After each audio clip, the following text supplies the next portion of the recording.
Oke. Bismillah. Assalamualaikum warahmatullahi wabarakatuh. Innal hamdalillah nahmaduhu wa nasta'inuhu wa nastaghfiruh wa natubu ilaih wa na'udzu billahi min syururi anfusina wa min sayyiati a'malina. May yahdihillah fahuwal muhtad wa may yudlil falan tajida lahu waliyyan mursyida. Asyhadu an la ilaha illallah wahdahu la syarika lah wa asyhadu anna Muhammadan abduhu wa rasuluh la nabiyya ba'dahu amma ba'du. Fa inna asdaqal kalami kalamullah wa khairal hadi hadi Muhammadin sallallahu alaihi wa ala alihi wasallam wa syarrul umuri muhdatsatuha wa kullu muhdatsatin bid'ah wa kullu bid'atin dhalalah wa kullu dhalalatin finnar amma ba'du. Ya, alhamdulillah kita bersyukur kepada Allah di sore hari ini ya. Biasanya kita belajarnya di pagi hari ya. Namun insyaallah di kesempatan ini ya kita ada perubahan jadwal yaitu di sore hari. Dan kita udah masuk di pembahasan yang keempat ya, dari kaidah yang keempat maksud saya, dari syarah Qawaidil Arba ya. Dan insya Allah kutayib ini akan selesai kita baca dan kita bahas di sore hari ini insya Allah. Nah, di hadapan antum ini adalah syarah Thalathatul Usul Ma'al Qawaidil Arba, buah karya dari Syekh Haytham Jamil Sarhan hafizahullahu taala. Al-Qaidatu Rabi'ah, ya qala Syekhul Islam Muhammad bin Abdul Wahhab rahimahullah. Kaidah yang keempat, ya, anna musyriki zamanina aghlatu syirkan ya minal awwalina. Aghladu syirkan minal awwalina. Al-qaidatu rabi'ah, kaidah yang keempat, ya, anna musyriki zamanina, bahwasanya kaum musyrikin di zaman kita ini aghladu, itu lebih parah, ya, lebih buruk, lebih jelek kesyirikannya. Minal awwalin, daripada orang-orang musyrik yang pertama, yaitu orang-orang musyrikin di zaman dahulu. Kenapa? Li'annal awwalina yusyrikuna fi ar-rakha'i. Li'anna, karena sesungguhnya ya al-awwalina, orang-orang musyrikin generasi awal dahulu, yusyrikuna fi ar-rakha'i. Mereka berbuat syirik hanya di kala ar-rakha, di kala lapang, di kala tidak mengalami kesulitan. Ya, jadi mereka berbuat kesyirikan ketika dalam kondisi-kondisi normal, kondisi-kondisi lapang, kondisi mudah. Mereka baru berbuat syirik. Wa yukhlisuna fi syiddati. Wa yukhlisuna fi syiddati. Namun mereka memurnikan ibadah, mengikhlaskan ibadah fi syiddah, ketika dalam kondisi sulit, dalam kondisi berat, kondisi sempit. Nah, jadi orang-orang musyrikin zaman dahulu, ketika kondisi tenang-tenang aja, mereka berbuat syirik. Tapi ketika mereka dalam kondisi ketakutan, ya kondisi yang berbahaya, kondisi yang sempit, baru mereka ikhlas. Ya, karena itulah yang diserukan oleh fitrah, apalagi ketika seseorang dalam kondisi yang sulit, sempit. Maka jiwa ini akan cenderung untuk bergantung kepada satu saja. Satu Rabb. Ya, satu sesembahan. Nah, akan tetapi kata Syekh, wa musyriku zamanina, orang-orang musyrik di zaman kita ini, syirkuhum daimun. Syirkuhum daimun, artinya kesyirikan mereka itu daim. Daim itu ya terus-menerus dalam keadaan syirik. Mau kondisi susah, kondisi mudah, baik apa firrakhai au fi syiddati, di kondisi tenang atau kondisi yang sempit, mereka tetap berbuat syirik, yaitu firrakhai wa syiddati. Ya, baik ketika lapang ataupun sempit. Mereka terus berbuat kesyirikan. Bahkan ketika kesulitan, mereka malah beristighotsah, meminta-minta kepada selain Allah, minta kepada orang mati, para wali, atau yang semisalnya. Wadalilu qauluhu ta'ala.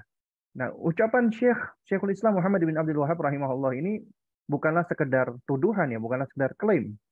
Ya, soalnya mungkin ada sebagian orang kaget, kok bisa orang musyrik di zaman ini lebih parah daripada orang musyrik di zaman dahulu yang perangi oleh Rasulullah SAW. Ya, nah di sini udah diterangkan oleh Allah Subhanahu Wa Taala. Ya, di dalam surat Al-Ankabut, ketika Allah menceritakan bagaimana orang-orang musyrikin ketika mereka berada di atas kapal.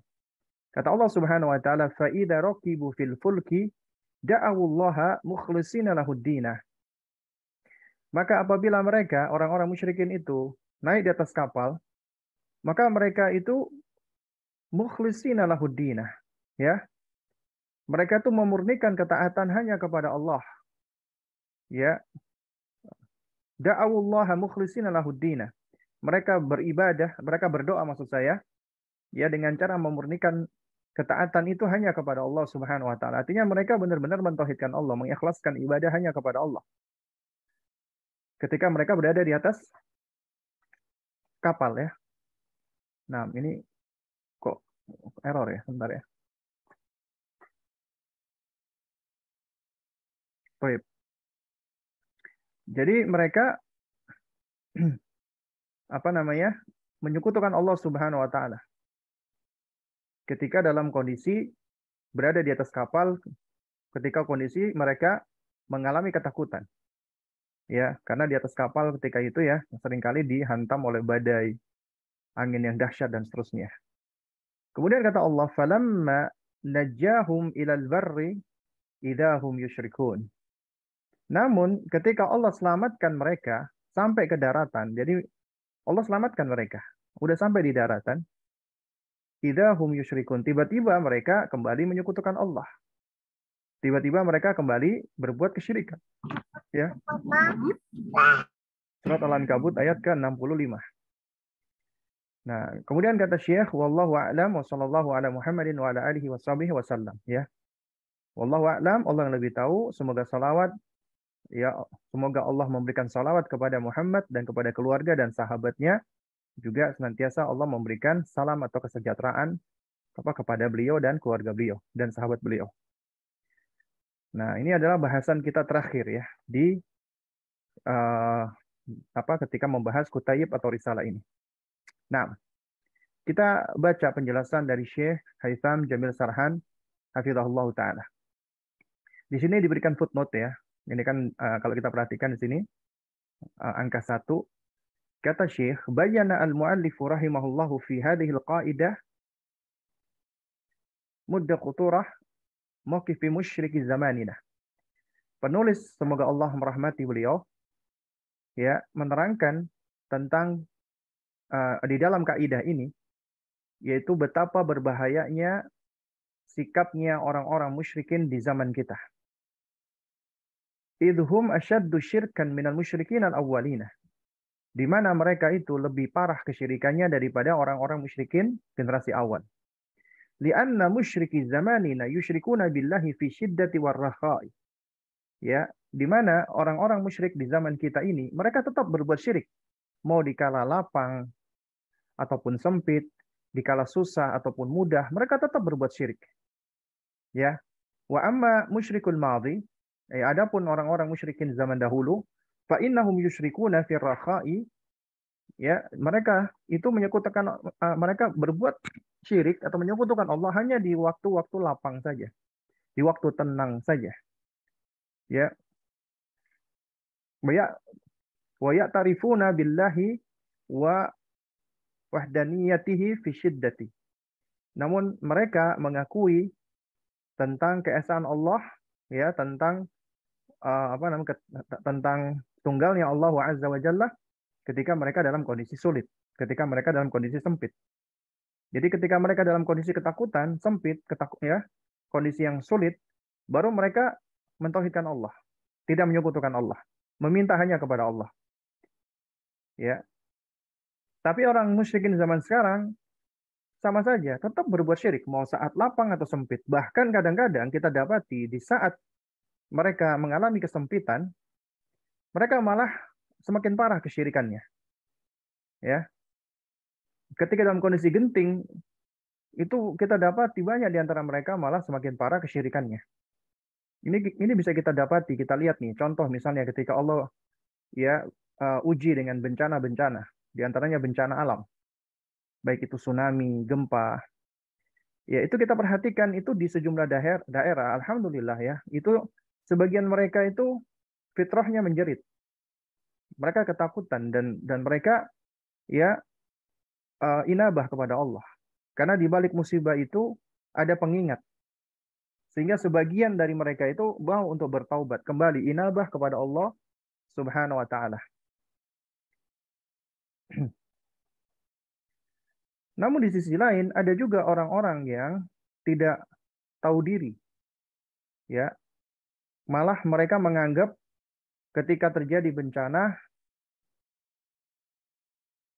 alam ini murka. Leluhur-leluhur itu sedang marah, ya. Atau penunggu-penunggu gunung itu tidak pernah diberikan makan atau yang semisalnya. Akhirnya apa yang mereka lakukan? Mereka malah melakukan kesyirikan-kesyirikan dengan semakin getol memberikan sesajen-sesajen. Ya, jadi kita dapati orang-orang musyrikin di zaman sekarang itu seperti ini, tapi di zaman dahulu enggak.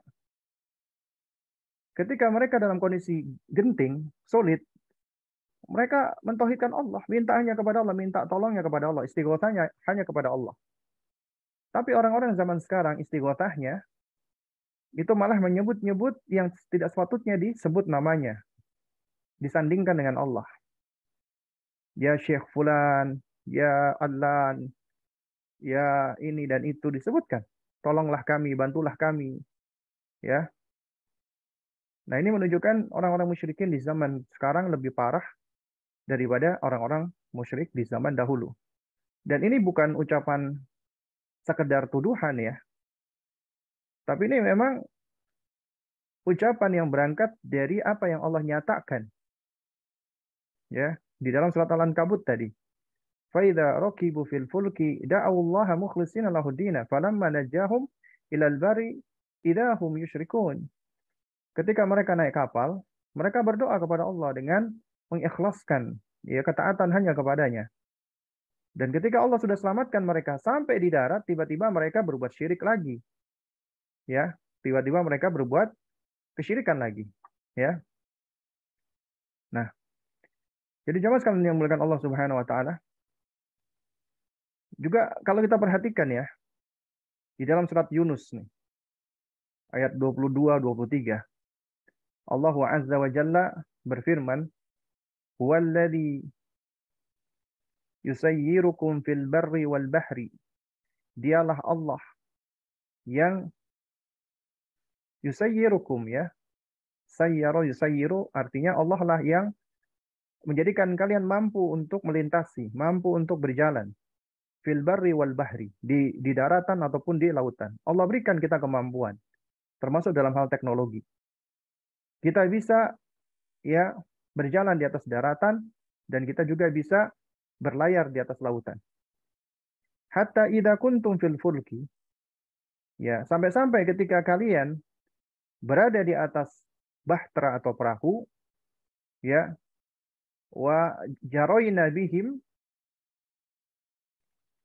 dan bahtera itu pun akhirnya berlayar, meluncur, ya birihin thayyibatin, ya birihin thayyibatin dengan tiupan angin yang indah, yang baik ya. Wa farihu biha, dan orang-orang pun bergembira dengannya. Nah, kemudian ja'at harihun asifun. Nah, lalu kemudian datanglah angin badai, angin dahsyat. Wa ja'ahumul mauju min kulli makanin. Dan kemudian datang pula gelombang-gelombang lautan. Ya, gelombang yang dahsyat min kulli makanin, dari segenap tempat, dari segenap penjuru. Wa dhannu annahum ya uhita bihim, dan mereka yakin bahwasanya mereka udah dalam kondisi yang diterpa oleh mara bahaya. Mereka ketakutan. Ini Allah sebutkan, Allah gambarkan ketika mereka orang-orang musyrikin berada di atas kapal atau ada berada di atas perahu. Ya, kemudian ketika itu datanglah badai dengan gelombang air yang begitu dahsyat sehingga kapal mereka terombang-ambing. Akhirnya mereka pun mengira, wah ini bahaya ini, ya. Ini kondisi sudah genting. Apa yang mereka lakukan? Manusia secara fitrah bahkan naluri itu sudah tersimpan di dalam dirinya, istilahnya sudah terinstal di dalam dirinya, ya, naluri untuk bertuhan, insting untuk memiliki keyakinan akan adanya Tuhan. Itu sudah Allah tanamkan. Artinya semua manusia, apalagi dalam kondisi-kondisi yang genting, itu akan muncul naluri di dalam dirinya untuk bertuhan, meskipun dia menganggap dirinya ateis. Tapi kondisi-kondisi genting itu menjadikan dia tiba-tiba muncul di dalam dirinya, ya, adanya harapan-harapan, keinginan-keinginan agar ada yang bisa menolong dirinya. Nah, demikian pula Allah gambarkan di sini orang-orang musyrikin Quraisy. Karena tauhid itu sesuai dengan fitrah. Ketika kondisi genting, mereka kembali diseru oleh fitrahnya. Da'awullaha mukhlishina lahuddina. Mereka berdoa kepada Allah dengan cara mengikhlaskan baginya ketaatan. Hanya kepada Allah semata-mata. Ya. Kemudian mereka pun berkata, orang-orang musyrikin tersebut, ya, la in anjaytana min hadhihi lanakunanna minasyakirin. Ya, ya Allah, sesungguhnya jika engkau menyelamatkan kami dari mara bahaya ini, maka niscaya kami akan menjadi orang-orang yang bersyukur. Nah, itu kata mereka. Ya, ya Allah, tolonglah kami, ya Allah, kalau engkau selamatkan kami akan menjadi orang-orang bersyukur. Ini ucapan mereka. Mereka meminta hanya kepada Allah. Mereka nggak meminta kepada Latta, Uzza, Manat, dan seterusnya. Tapi mereka langsung minta kepada Allah. Karena fitrah mereka menyerukan, ya, bahwasanya yang bisa menolong mereka cuma Allah. Kemudian Allah tolong. Falamma anjahum, ya, dan ketika Allah menyelamatkan mereka, mereka selamat. Idahum yabghuna fil ardi bighairil haqqi. Nah, tiba-tiba mereka berbuat kezaliman lagi di muka bumi ini dengan cara yang tidak hak. Apa kezaliman ini? Ya, tidak lain dan tidak bukan, makna kezaliman diantaranya adalah kesyirikan. Ya. Ya ayuhan nas. Allah Subhanahu wa taala. Ya, afwan. Apa namanya? Ya. Ya ayuhan nas, wahai sekalian manusia, kata Allah Subhanahu wa taala. Innama baghyukum ala anfusikum mata'al hayatid dunya. Sesungguhnya, ya, kezaliman yang kau lakukan ini akan menimpa dirimu sendiri. Dan kezaliman itu tidak lain hanyalah, ya, kenikmatan hidupan duniawi, artinya yang menipu. Tsumma ilaina marji'ukum, kemudian hanya kepada kamilah kalian akan berpulang atau kembali. Fanudabbi'ukum bima kuntum ta'malun. Dan kami akan sampaikan apa yang telah kalian lakukan atau yang kalian kerjakan. Nah, di dalam surat ini Allah menerangkan kembali bagaimana orang-orang musyrikin ketika Allah uji, ketika mereka berada di atas kapal, datang badai, datangnya gelombang pasang yang begitu tinggi dari segenap penjuru, mereka ketakutan. Dan mereka berdoa kepada Allah dengan mukhlishina lahuddin. Allah mengatakan da'awullaha mukhlishina lahuddin. Mereka berdoa meminta kepada Allah dengan cara mengikhlaskan ketaatan hanya kepada Allah. La in anjaytana min hadhihi lanakunanna minasyakirin, kata mereka. Ya Allah, sekiranya engkau selamatkan kami dari mara bahaya ini, niscaya kami akan menjadi orang-orang yang bersyukur. Itu janji mereka. Tapi kenyataannya ketika Allah selamatkan, falamma anjahum idahum yabghuna fil ardi bighairil haqqi. Ternyata mereka malah berbuat kerusakan. Berbuat syirik kembali. Ya. Nah, dan jamaah sekalian muliakan Allah Subhanahu wa taala, ini menunjukkan secara asal fitrahnya manusia itu berada di atas tauhid. Dan rusaknya fitrah itu yang paling berbahaya ketika seseorang dia terjatuh kepada kesyirikan dan kemudian fitrahnya itu telah mati atau tenggelam. Dia merasa yang dia lakukan adalah suatu hal yang baik-baik saja atau bahkan baik. Ya. Dan kalau kita perhatikan lagi ya di dalam surat Al-An'am misalnya, ayat 63-64 ya. Allah juga menerangkan kembali ini tentang bagaimana mereka orang-orang musyrikin diselamatkan oleh Allah dan mereka berdoa dengan suara yang lirih, yang lembut agar Allah selamatkan. Tapi ketika diselamatkan oleh Allah, mereka kembali menyekutukan Allah. Ya, Allah berfirman, "Kul," ya katakanlah, "Man yunajjikum minadh dhulumati." Ya, afwan. "Man yunajjikum min dhulumatil barri." Siapakah yang menyelamatkan kalian dari bencana yang ada di lautan, kegelapan laut, wal bahri, dan juga di daratan. Tad'unahu, dan engkau berdoa meminta kepadanya, tadarruan wa khufyatan, dengan cara engkau merendahkan diri dan dengan cara khufyatan, suara yang lirih, yang lembut. Ini adabnya berdoa. Ternyata adabnya berdoa dilakukan oleh mereka. Ya, ketika mereka dalam kondisi ketakutan, mereka berdoa dengan adab, merendahkan diri mereka dan juga dengan bersuara yang lembut. Kemudian mengatakan, ya, la in anjana min hadhihi lanakunanna minasyakirin. Ya, kalau sekiranya Allah selamatkan kami dari bencana ini, maka tentu kami akan menjadi orang-orang yang bersyukur. Kul, maka katakanlah wahai Muhammad, Allahu yunajjikum minha. Allah lah yang menyelamatkan kamu dari mara bahaya tersebut. Wa min kulli karbin. Bahkan Allah selamatkan kamu dari segala macam kesulitan. Thumma antum tusyrikun. Kemudian engkau atau kalian malah berbuat kesyirikan, malah menyekutukan Allah. Udah diselamatkan, udah dibantu oleh Allah, udah ditolong oleh Allah. Ketika dahulu kalian ya meminta kepada Allah dengan cara mentauhidkannya, tidak menyekutukan, lalu tiba-tiba ketika Allah selamatkan lupa. Bukan hanya menjadi kufur, tapi juga menjadi kafir, menjadi musyrik. Padahal telah Allah Subhanahu wa taala selamatkan. Ya. Nah, ini juga menunjukkan bahwasannya ya betapa orang-orang musyrikin di zaman dahulu mereka ketika ada kesulitan mereka mentauhidkan Allah, memurnikan ibadah, mukhlishina lahuddin. Ya, juga dalam surat Az-Zumar nih ayat ke-8 lagi. Allah mengatakan wa idza massal insana dhurrun da'a rabbahu muniban ilaihi thumma idza khawwalahu ni'matan minhu nasiya ma kana yad'u ilaihi min qablu wa ja'ala lillahi andadan yudhilla an sabilihi qul tamatta bi kufrika qalilan innaka min ashabin nar. Ya, kata Allah Subhanahu wa taala, wa idza massal insana, dan apabila manusia itu ditimpa oleh dzurrun, ya, suatu hal yang mencederakan, suatu kemudaratan.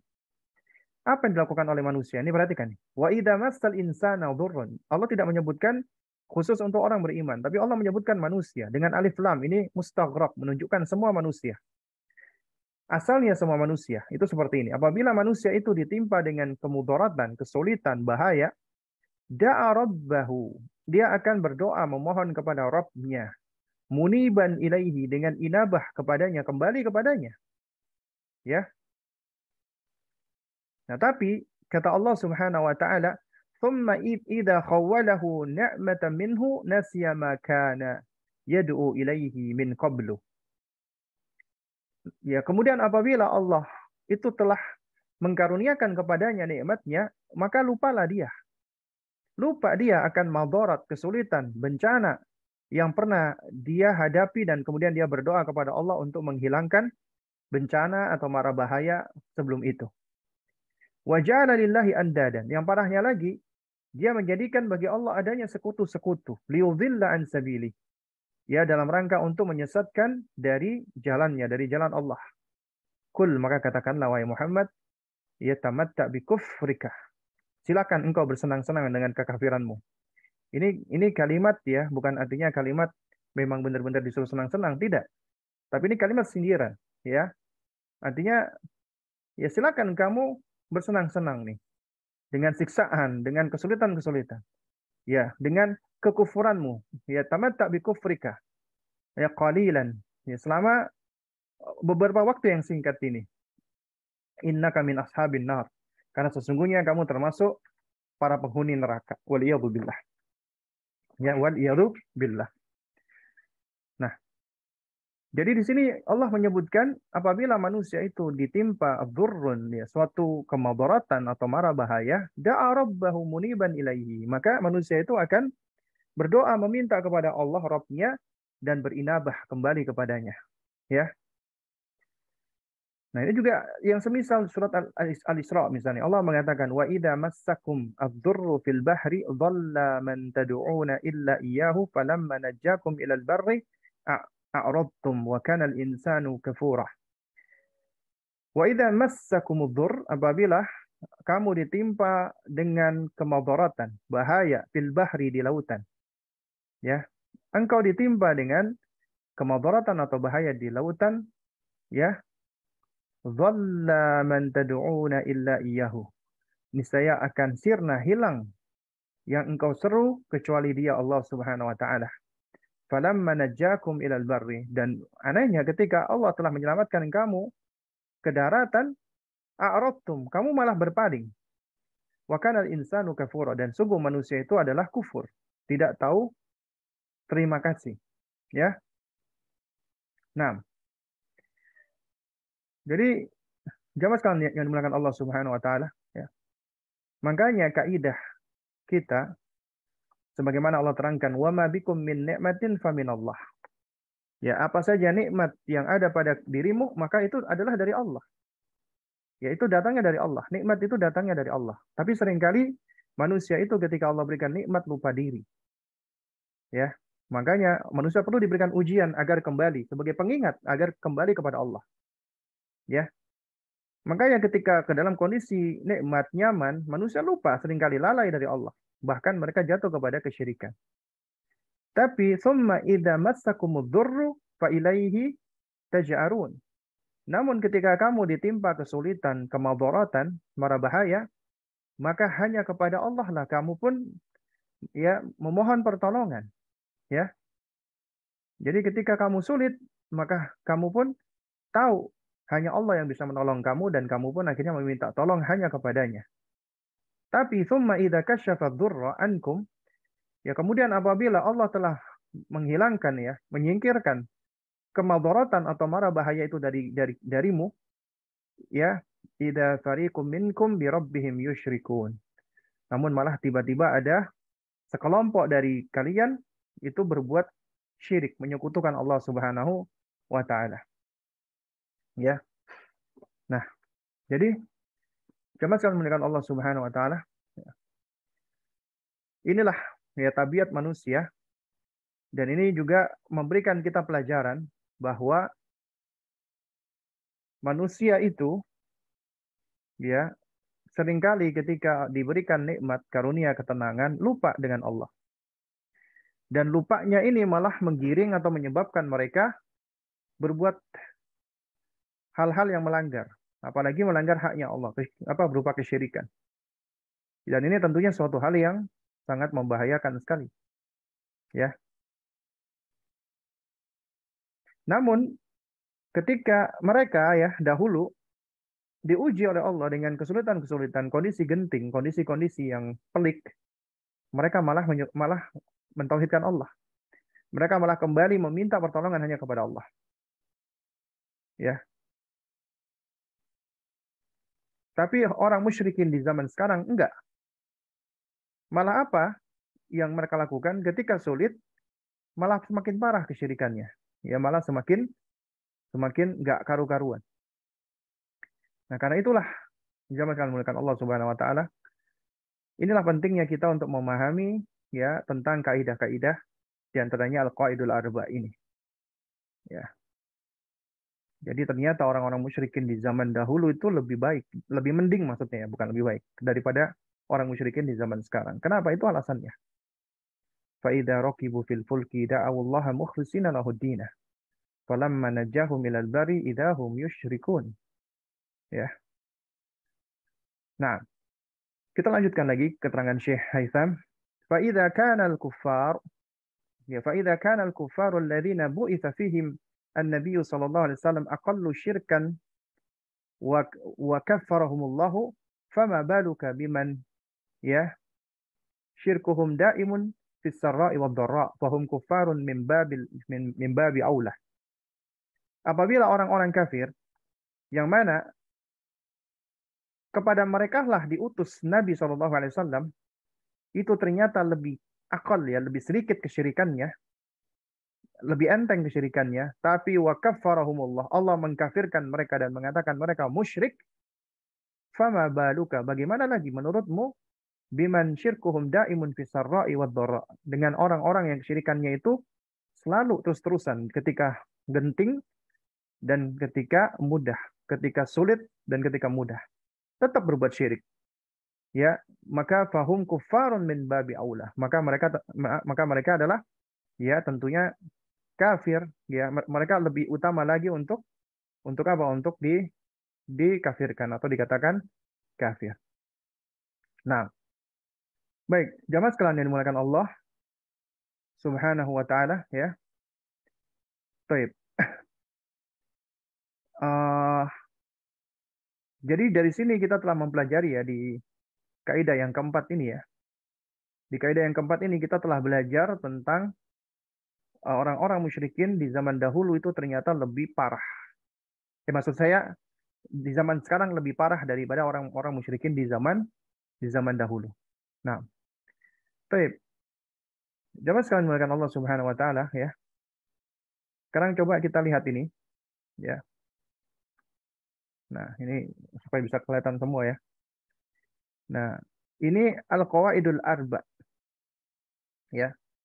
4 kaidah yang dibikin diagram atau tabel agar lebih mudah ya. Ya. Nah, wahiyya khulasatu li kitab kashfi syubuhat. Dan kitab ini merupakan kesimpulan atau ringkasan dari buku Kashfus Syubuhat ya. Kashfu asy-Syubuhat ya. Nah, di dalam buku ini coba kita perhatikan di sini ya. Ini memang ditulis miring ya. Coba kita lihat di sini ada bisa memutar nggak ini dia, rotate ya. Coba kita rotate ke kiri. Masalah ya. Apaan? Coba kita rotate ke kanan coba. Agar lebih mudah dibaca. Left. Nah. Loh, kok malah salah ya? Coba kita rotate lagi ke kanan. Rotate-nya ke kanan, benar. Nah, ini dia benar. Jadi kalau kita perhatikan di sini ya, al-qawaidul arba wa hiya khulasatu li kitab kashfi syubuhat. Ya, al-qawaidul arba ini adalah khulasah, ringkasan kesimpulan dari kitab Kashfu Syubuhat. Jadi ada buku ya, tulisan Syekh Muhammad bin Abdul Wahab rahimahullah yang judulnya Kashfu Syubuhat, menyingkap kerancuan-kerancuan. Nah, di dalam buku Al-Qawaidul Arba ini sebagaimana yang sudah kita bahas, ada muqaddimah ya, muqaddimah yang kita telah baca pelajari, fiha unwanus sa'adah. Di dalam muqaddimah ini diterangkan tentang tanda-tanda ya kebahagiaan, unwanus sa'adah. Apa itu tanda-tanda kebahagiaan? Ya idza u'tiya syakara. Ya. Apabila dia diberi, dia bersyukur kepada Allah Subhanahu wa taala. Ya. Nah, kemudian diterangkan di sini an-ni'matu ibtila. Nikmat itu ujian. Ya, nikmat itu sendiri adalah ujian. Coba kita putar lagi ya supaya bacanya lebih enak ya. Nah, an-ni'matu ibtila. Nikmat itu adalah ibtila. Adalah ujian. Wa dalilu, dalilnya apa? Wa nabluukum bisyarri wal khairi fitnah. Dan kami uji kalian dengan keburukan dan kebaikan sebagai fitnah. Ya, sebagai fitnah. Nah, jamaah sekalian dimuliakan Allah Subhanahu wa taala. Ya. Oleh karena itu, nikmat-nikmat yang Allah berikan itu ujian. Apabila disyukuri, Allah akan tambah nikmat tersebut. Apabila kufur, maka balasannya adalah azab dari Allah azza wa jalla. Ya. Nah, di sini diterangkan tentang syukur nikmah, syukur nikmah. Ya, bagaimana cara syukur nikmat? Yang pertama, muta'allaku bi tauhid rububiyah, yang berkaitan dengan tauhid rububiyah. Yang kedua, muta'allaku bi tauhidil uluhiyah, yang berkaitan dengan tauhidul uluhiyah. Ya. Nah, yang berkaitan dengan tauhid rububiyah, apa itu? Talabul jannah, meminta surga kepada Allah. Ya, la yakunu illa min Allah. Ya, yang mana ini tidaklah mungkin diminta kecuali hanya kepada Allah. Kenapa? Li'annahu subhanahu huwa alladhi yamlikuha. Karena Allah lah subhanahu wa ta'ala yang memiliki surga. Allah yang menciptakan, Allah yang memiliki. Wa kadzalika rizqu. Demikian pula dengan rezeki. La yatlubu illa min Allah. Ya, la yutlabu illa min Allah. Tidaklah dipinta kecuali dari Allah. Fala bud ya min ta'alluqi billahi la bi ghairihi. Maka haruslah bergantung kepada Allah, tidak boleh kepada selainnya. Nah, ini termasuk syukur nikmat yang berkaitan dengan tauhid rububiyah.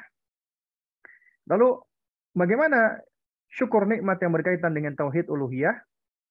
Yang pertama adalah yashkuru biqalbihi. Dia bersyukur dengan hatinya. Bagaimana bil i'tirafi wal iqrari, dengan cara mengakui dan menetapkan anna kullama bihi min nikmatin fahiya minallahi la min ghairihi.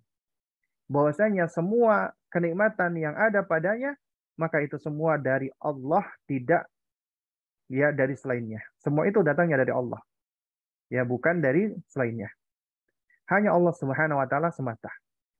Kemudian yashkuru bilisanihi, dia bersyukur dengan lisannya. Dalilnya ya ucapan Sulaiman alaihissalam, hadza min fadli rabbi. Ini adalah karunia dari Rabbku, liyabluwani ashkuru am akfur, untuk menguji aku apakah aku bersyukur ataukah aku malah kufur. Kemudian yang ketiga, yashkuru bijawarihi.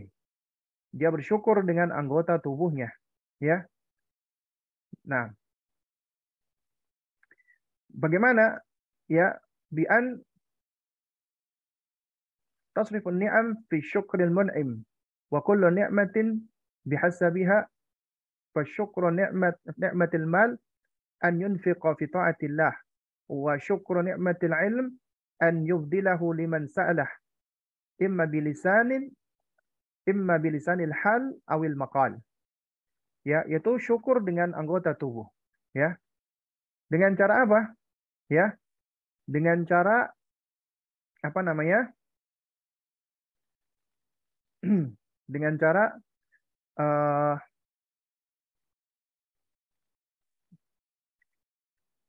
mengembalikan semua nikmat itu dengan cara mensyukuri sang pemberi nikmat, al-mun'im. Ya, dan setiap nikmat itu ya apa sesuai dengan apa namanya? Dengan kenikmatan tersebut. Seperti misalnya mensyukuri nikmat harta dengan cara menginfakkan di dalam ketaatan kepada Allah. Mensyukuri nikmat ilmu dengan cara ya mengajarkannya kepada yang bertanya atau yang mencarinya. Baik itu dengan lisanul hal awil maqal, baik itu dengan ucapan lisan ataupun dengan perbuatan. Nah, kemudian ya manusia ketika mengalami musibah. Ketika mengalami musibah nih, ahwalun nas indal musibah. Kondisi manusia ketika musibah. Pertama, mutasakhit, ya. Ya, yaitu orang yang marah, yang enggak terima. Hukmuhu kabirah. Ya, bal qad yasilu ila syirkil asghar. Hukumnya adalah dosa besar, bahkan bisa jadi jatuh kepada syirik asghar. Wa yakunu atasakhut ya bil qalbi wal lisani wal jawari. Yang namanya kemarahan itu tidak terima dengan ujian Allah, itu bisa dengan hati, dengan lisan atau dengan amal perbuatan. Kemudian sabirun, ya, orang yang bersabar Dan hukmu sabri, hukum bersabar adalah wajibun bi ijma'il ummah. Wajib sesuai dengan kesepakatan umat. Ya. Dan cara bersabar dengan yasbiru bi qalbihi wa bi lisanihi wa bi jawarihi. Bersabar dengan hatinya, dengan lisannya, dengan anggota tubuhnya, ya. Wasabru, ya. Di sini ya. Dan kesabaran itu adalah misal, ya, ismuhu, itu seperti namanya, ya. Mudakuhu, ya, yaitu pahit rasanya, walakin awakibuhu ahla minal asal, akan tetapi akibatnya atau pengaruhnya atau dampaknya itu lebih manis daripada madu, ya. Jadi sabar itu seperti namanya, ya. Memang dirasakan pahit, tapi akibatnya itu lebih manis daripada madu. Kemudian yang kedua, radin, orang yang ridha. Ridha dengan ujian. Itu tingkatan yang ketiga maksudnya. Hukmuhu mustahab, hukumnya itu dianjurkan, disukai. Walitamami ridahu bi rabbih ya'lamu anna kullama asabahu fahuwa minallahi wa kullu ma yaqdirullahu 'alal 'abdi fahuwa khair. Ya. Dan di antara bentuk kesempurnaan ridhonya terhadap Rabb-nya, dia mengetahui bahwasanya segala apa yang menimpanya fahuwa minallah, itu semua dari Allah. Dan setiap apa yang Allah tentukan bagi hamba, maka itu pasti baik. Nah, itulah radhi, orang yang ridha. Yang keempat, tingkatan tertinggi syakir, orang yang selalu bersyukur. Wa huwa a'lal maratib, dan ini adalah tingkatan tertinggi. Wa huwa ahabbu wa yakunu fi ibadillahi asyakirin. Dan ini yang lebih disukai dan lebih dicintai dan yang lebih dan hamba-hamba Allah yang paling dicintai oleh Allah adalah orang-orang yang bersyukur. Jadi ini unwanu sa'adah yang pertama, ya, idza utiya syakara, jika dia diberikan karunia atau anugerah dia bersyukur. Kemudian yang kedua, idza adznaba istaghfara, apabila dia berbuat dosa dia memohon ampun kepada Allah. Nah, ini yang kedua, ya. Jadi tanda kebahagiaan seseorang apabila dia diberi, dia bersyukur. Dan apabila dia berbuat salah, dia memohon ampun kepada Allah.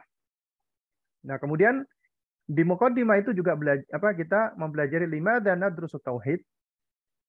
Kenapa kita mempelajari tauhid dan wa khatar syirik, dan bahayanya kesyirikan. Ya. Nah, kemudian kita juga mempelajari konsep al-hanifiyah. Ya.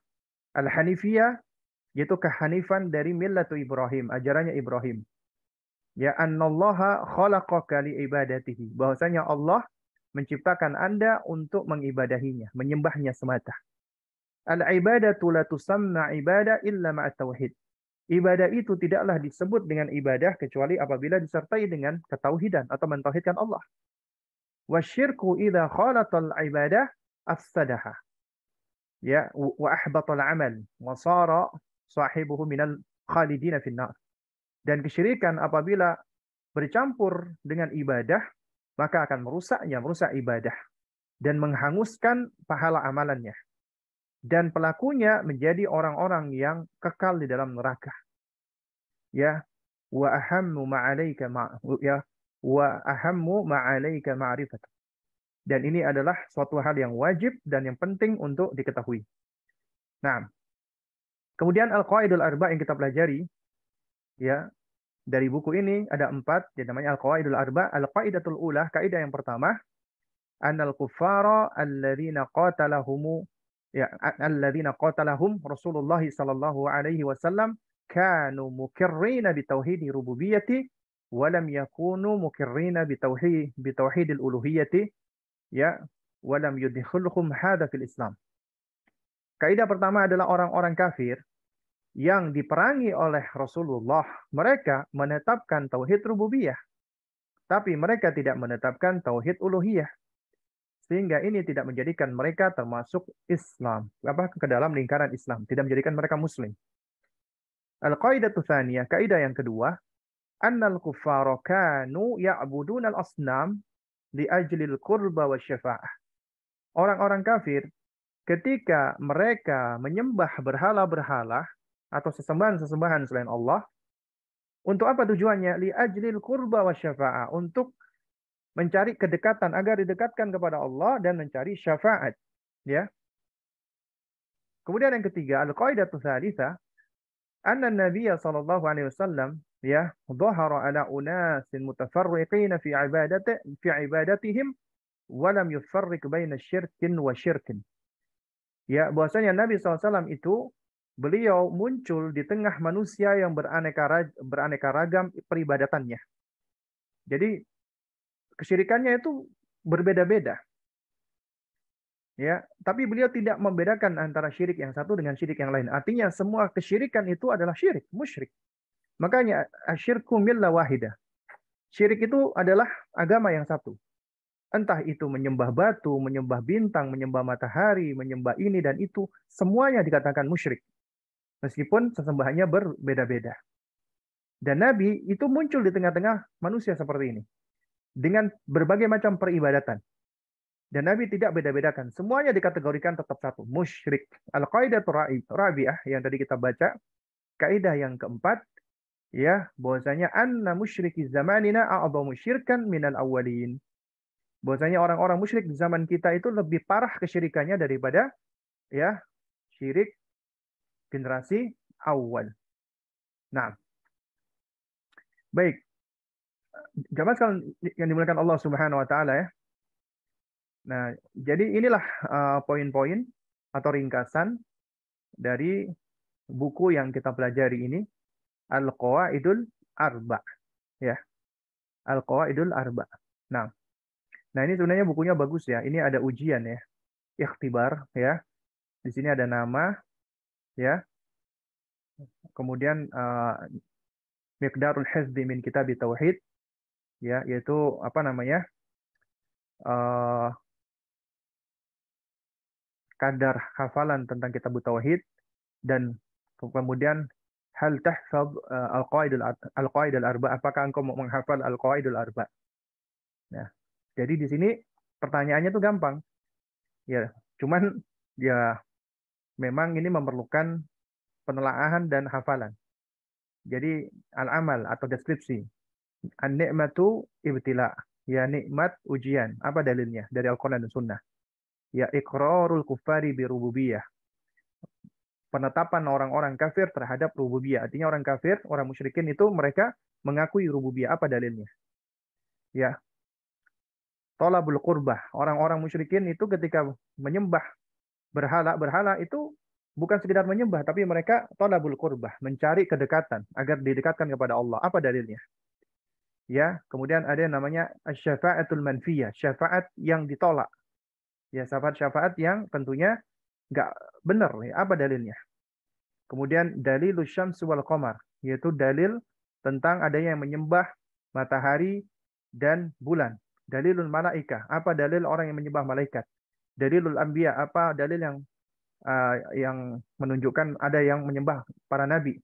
Dalilus solihin, ya dalil yang menunjukkan adanya orang-orang musyrik yang menyembah orang-orang saleh. Ya dalilul ahjar wal asjar. Apa dalil ada yang menyembah batu dan pohon? Ya annal musyrikina yukhlisuna fi syiddah wa yusyrikuna fi raha. Apa dalilnya? Orang-orang musyrikin itu mereka mengikhlaskan doanya ketika sulit, genting, pelik, tapi mereka menyekutukan Allah ketika mereka dalam kondisi lapang, tenang. Kemudian dalil syirik, apa dalilnya? Nah, ini sebenarnya poin-poin yang bisa kita jawab dengan menelaah kembali buku ini. Ya, ini penting. Kenapa? Karena Syekh Haitham di sini, ya, Syekh Haitham Jamil Sarhan, beliau ingin mengajak kita untuk menelaah dalil. Jadi bukan cuman kita tahu poin-poin ini saja, tapi kita juga harus tahu poin-poin ini ternyata berangkat dari dalil, sehingga kita tetap bisa menyampaikan sesuatu ketika berdakwah, kita tahu ada dalilnya. Ya setidaknya udah pernah kita pelajari dan kita baca. Ya. Nah kemudian ini juga poin-poin yang merupakan bagian dari ujian ya. Nah, baik ya. Eh, maka dengan demikian kita telah selesai yang membahas risalah syarah Al-Qawaid Al-Arba' ya, syarah 4 kaidah di dalam memahami kesyirikan ya. Dan mudah-mudahan apa yang kita pelajari ini dapat memberikan manfaat untuk kita semua. Dan ini adalah risalah yang ringkas sebenarnya, yang pendek ya, dan mudah untuk dipelajari. Nah, ini udah ada pertanyaan. Jika kita sedang sakit seperti asam lambung sedang akut dan seperti akan merasakan serangan jantung, kemudian di saat itu kita langsung mengingat Allah, berzikir la ilaha illallah. Apakah ini termasuk hamba yang hanya mengingat Allah di kala sulit atau genting saja? Apakah zikir tersebut tetap terhitung pahala? Iya, insya Allah berpahala. Dan di antara ujian, Allah ketika memberikan kita sakit, itu sebagai tadzkir, sebagai apa, pengingat. Karena seringkali kita mungkin ketika nggak sakit, ketika sehat, kita lupa. Ya, kita lupa. Ketika Allah uji kita dengan sakit, akhirnya kita dekat dengan Allah. Kita mengingat Allah. Itulah di antara nikmatnya sakit. Nah, makanya seringkali juga sehat itu sesuatu hal yang menipu dan memperdaya, membuat manusia menjadi lalai. Lupa. Karenanya, musibah itu nikmat. Manakala dengan musibah itu seseorang semakin mendekat kepada Allah. Malah dia semakin menghadap Allah. Ya, sementara nikmat itu sendiri bisa menjadi bencana. Ketika Allah berikan nikmat, dia malah menjauh dari Allah. Dia malah lupa dari Allah. Nah, itulah istidraj. Ya. Dengan nikmat-nikmat yang Allah berikan, dia malah lupa dan lalai dari Allah. Ya. Maka itu sejatinya azab baginya, siksa baginya. Ya. Nah, oleh karena itu ketika kita sakit, kemudian kita mengingat Allah, itu nikmat. Allah berikan kita taufik. Ya. Dan ini tentunya suatu hal yang baik, karena kita bersabar dan kita terus-menerus mengingat Allah. Dan kita takut. Itu suatu hal yang manusiawi ya. Kita takut ya kita akan meninggal dunia, Allah akan mencabut kita, dan kita merasa bekal kita nggak banyak. Akhirnya kita banyak beristighfar, kita banyak mohon ampun kepada Allah, kita banyak mendekat kepada Allah. Itu semua adalah suatu hal yang baik. Ya. Nah, Allah langsung. Bagaimana caranya agar bisa istiqomah dalam ibadah? Karena kadang futur menghampiri, terutama jika sedang dalam lingkungan yang belum mengenal sunnah. Ya memang suatu hal yang nggak mudah untuk bisa istiqomah. Sulit dan berat. Ya, karenanya yang bisa kita lakukan adalah kita berikhtiar, berusaha. Bagaimana supaya kita bisa istiqomah? Ya, di antara cara-caranya adalah pertama kita harus pahami dulu ini istiqomah itu adalah karunia dari Allah. Allah berikan kepada siapa saja yang Allah kehendaki. Agar kita bisa istiqomah, maka mintalah istiqomahan itu kepada Allah. Doa, minta kepada Allah. Bermunajat kepada Allah agar Allah istiqomahkan kita. Kemudian yang kedua, ya bahwasanya pokok dari istiqomah itu adalah keistiqomahan hati kita. Apabila hati kita istiqomah, maka lisan dan anggota tubuh kita juga akan istiqomah. Karena hati itu ibaratnya raja. Bahkan Nabi mengatakan, ya ala inna fil jasadi mudghah idza salahat salahal jasadu kullu wa idza fasadat fasadal jasadu kullu. Ketahuilah bahwasanya di tubuh ini ada sekerat daging. Jika baik, baik semuanya. Jika buruk, buruk semuanya. Dan yang dimaksud itu adalah qalbu, hati. Karena ya, kita awali dengan mengistiqomahkan hati. Dan ini memang suatu hal yang tidak mudah. Artinya, kita harus menjadikan hati kita adalah hati yang bersih. Hati yang taat kepada Allah. Ya. Nah, supaya bisa menjadi hati yang bersih, hati yang jernih, maka harus sering dibersihkan. Bagaimana cara membersihkannya? Tentunya dengan kita banyak beristighfar, memohon ampun kepada Allah. Kita banyak ghaddul basar, menundukkan pandangan. Kita juga banyak menghindarkan telinga kita dari keburukan-keburukan, kemaksiatan-kemaksiatan. Kenapa? Karena maksiat yang kita dengar, yang kita saksikan, itu akan merasuk dan akan menjadi arran, akan menjadi noktah hitam di dalam hati kita. Ya, itu akan menjadi titik hitam di dalam hati kita. Yang mana apabila tidak segera kita bersihkan, maka noktah tersebut itu akan menjadi apa? Akan menjadi menumpuk, terakumulasi.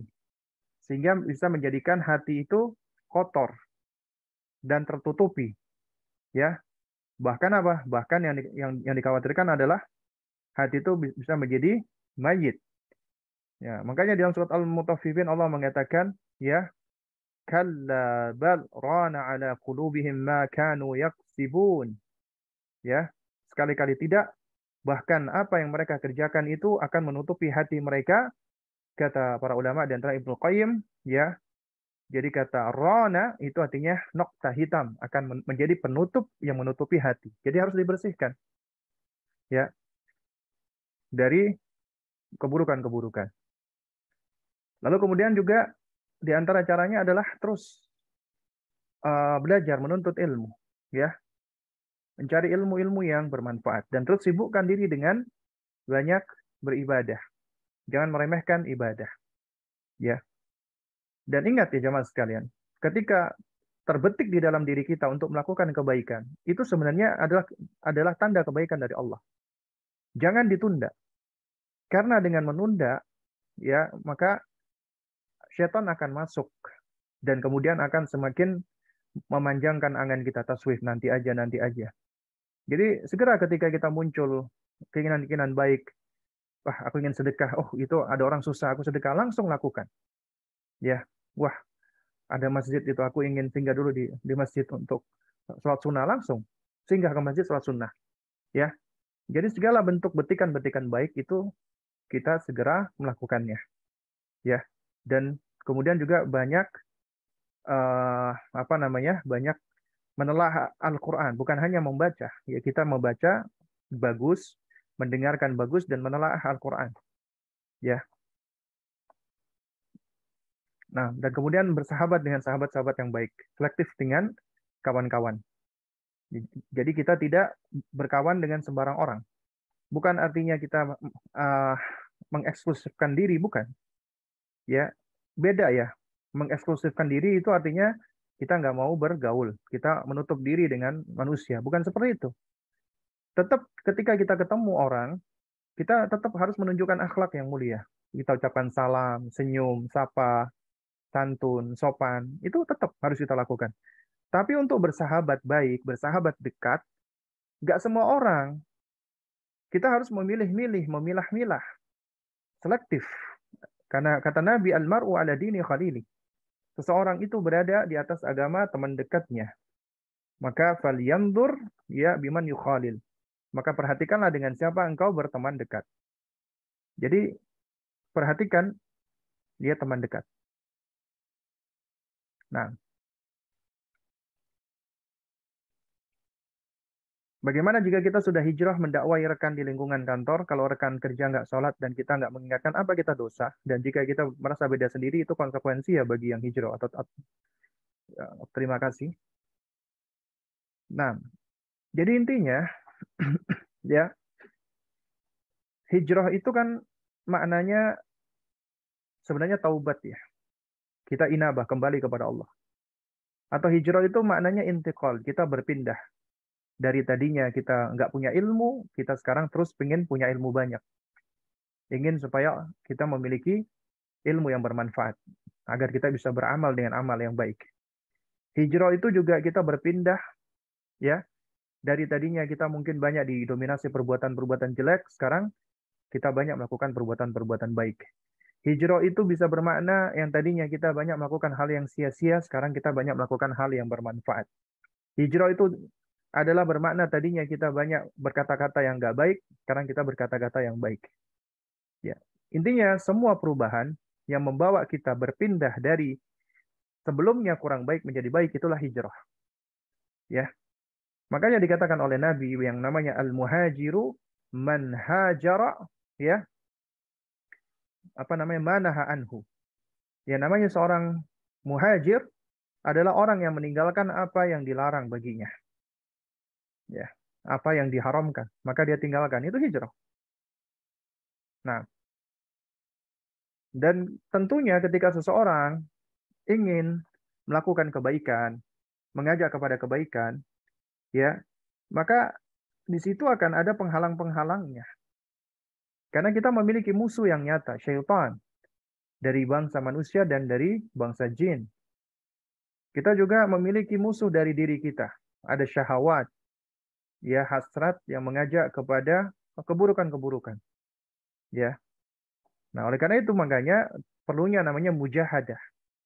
Kita berupaya bersungguh-sungguh untuk melawan keburukan-keburukan yang ada di dalam diri kita ataupun dari syaitan-syaitan yang senantiasa menggoda kita, ya.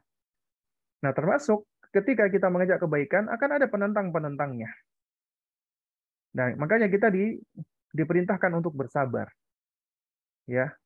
Sabar itu harus ada di dalam setiap aktivitas kita. Ketika belajar, ketika beramal, ketika mengajar harus sabar. Ya, harus bersabar. Nah, kemudian juga ketika kita mengajak teman-teman kita yang ada di kantor atau di tempat lain kepada kebaikan, maka itu tentu adalah suatu hal yang patut diapresiasi. Karena itu menunjukkan perhatian, menunjukkan cinta kasih, menunjukkan uh, apa namanya, kita itu mencintai saudara kita tersebut. Kita menginginkan kebaikan padanya, makanya kita ajak dia kepada kebaikan, kita ajak dia sholat dan yang semisalnya. Tapi kita cuma bisa mengajak, kita cuma bisa menyuruh, kita cuma bisa apa namanya,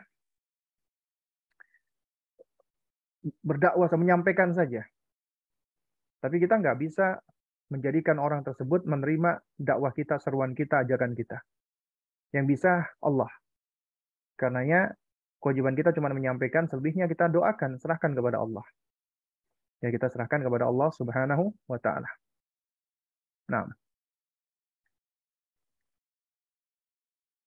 dan bagaimana jika kita merasa beda sendiri? Apakah itu konsekuensi hijrah? Ya iya, kita nggak perlu khawatir merasa beda. Karena yang namanya beda belum tentu buruk. Beda sendiri belum tentu buruk.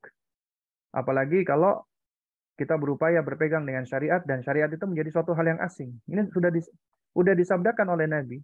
Badal Islamu gharib wa sayaudu ghariban kama bada fatuba lil ghuraba. Islam itu berawal dari keadaan asing dianggap aneh, kemudian akan ya kembali lagi menjadi aneh dan asing, maka berbahagialah orang-orang yang asing dan yang aneh.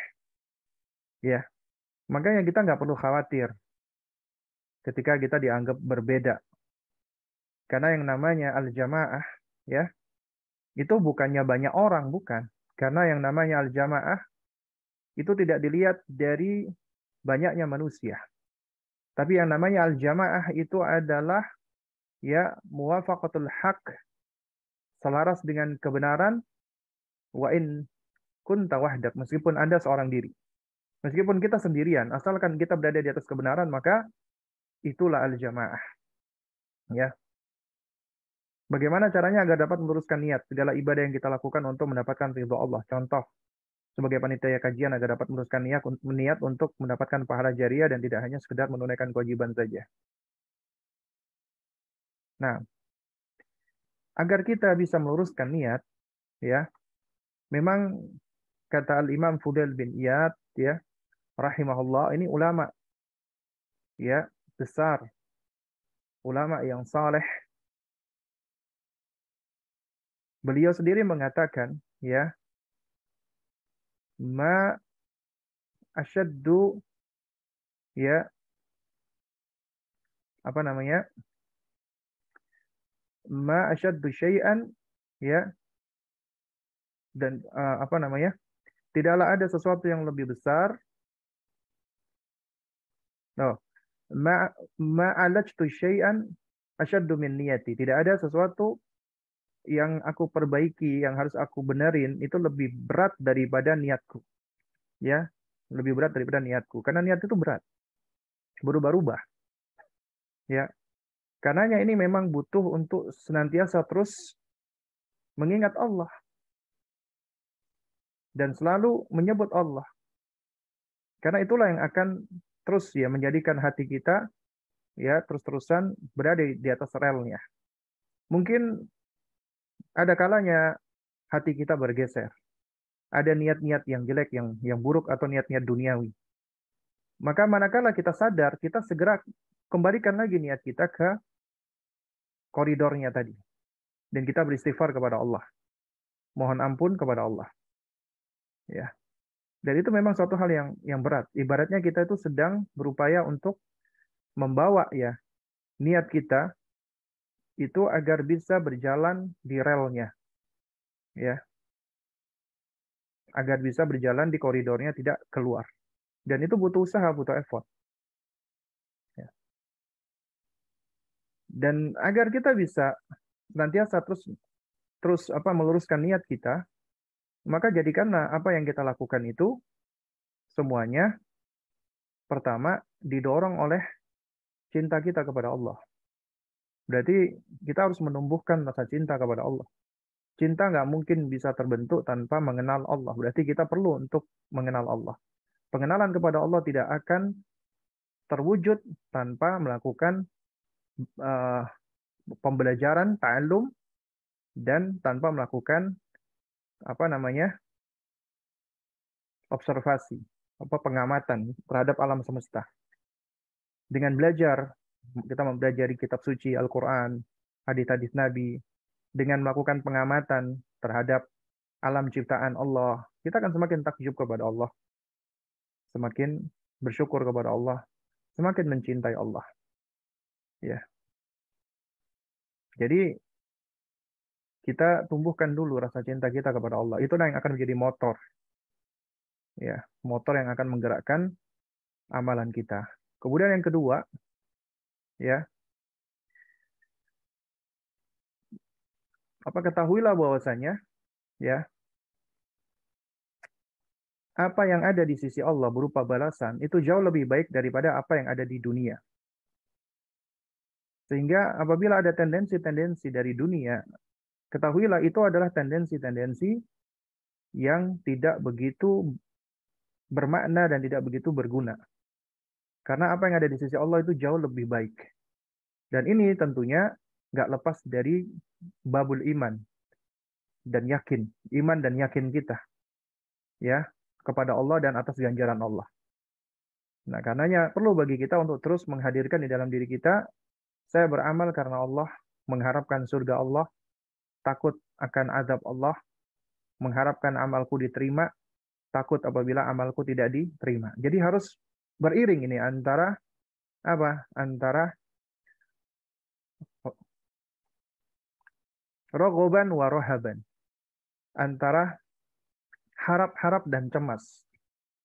Mengharap agar amal kita diterima, cemas apabila amal kita tidak diterima. Itu harus ada. Kita mengharapkan perbuatan kita diterima oleh Allah. Dan ini yang akan mendorong kita untuk terus beramal. Karena amal kita itulah yang akan menjadi bekal dan modal bagi kita. Sehingga kita terus berharap Allah menerima amal kita. Sembari kita juga merasa khawatir. Kenapa? Agar tidak muncul di dalam diri kita itu terlalu pede. Wah, aku sudah banyak berbuat baik kok. Pasti diterima oleh Allah. Ini malah maghrur ya, orang-orang yang tertipu ya. Yang benar adalah kita merasa khawatir amal kita tidak diterima. Sehingga dengan kekhawatiran ini kita terus berusaha untuk memperbaiki kualitas amalan kita. Dan inilah pilarnya ibadah. Mahabbah, roja, dan khauf. Takut, harap, ya, cinta, takut, dan harap. Ya. Nah, inilah yang diharapkan bisa menjadi penggerak kita dan meluruskan niat kita. Dan kemudian juga kita banyak berdoa kepada Allah. Karena Allah lah yang menggenggam hati kita, membolak-balikkannya, dan Allah lah yang bisa meneguhkannya. Ya Allah alam bisawab, yang mudah-mudahan sedikit ini bisa memberikan manfaatnya. Kurang lebihnya saya mohon maaf apabila ada hal-hal yang kurang berkenan. Tentunya yang hak datangnya dari Allah, yang batil datangnya dari diri saya pribadi. Kita tutup dengan doa kafaratul majelis. Subhanakallahumma wa bihamdik asyhadu an la ilaha illa anta astaghfiruka wa atubu ilaik. Assalamualaikum warahmatullahi wabarakatuh.